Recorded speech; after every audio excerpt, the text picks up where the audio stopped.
আসসালামু আলাইকুম বন্ধুরা। প্রথমে তোমাদেরকে আমি একটা ভিডিও দেখাতে চলেছি। প্রথমে তোমরা ওই ভিডিওটা দেখো, তারপর আমি কিছু বলছি। মাদার চোদ, এটা তোর কুরআন নাবে? এটা তোর কুরআন?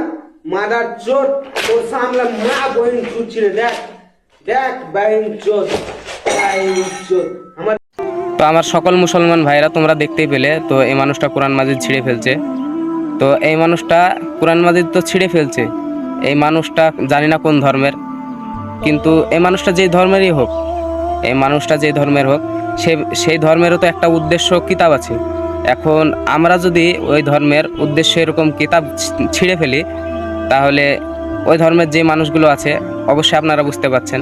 তাহলে আপনারা এটাই বলুন আপনাদের কতটা ব্যথা লাগবে। আজ যেমন ওই মানুষটা আমাদের কোরআন মাজিদ ছিঁড়ে ফেলছে, তো আমাদের ব্যথা লাগছে। তো প্রতিটা মানুষেরই একটা নিজ নিজ ধর্ম আছে। তো মানুষের ধর্ম নিজে নিজেই সম্মান করে, নিজের ধর্ম সবার নিজের কাছেই উত্তম, এটাই মনে করে মানুষ। তো আমি বেশি কিছু বলতে চাই না। তো এই মানুষটা যে এত বড় কাজ করলো, এই মানুষটা আইনের হাতে ছেড়ে দেওয়া হোক এই মানুষটাকে। আর আপনারা বেশি বেশি করে কমেন্টে আল্লাহু আকবার লিখুন, বাইকট লিখুন, যাতে এই মানুষটা তাড়াতাড়ি ধরা পড়ে। আর ভিডিওটা প্রচুর পরিমাণে শেয়ার করবেন, যাতে এই মানুষটা ভিডিও আরও অন্য মানুষের কাছে যায়।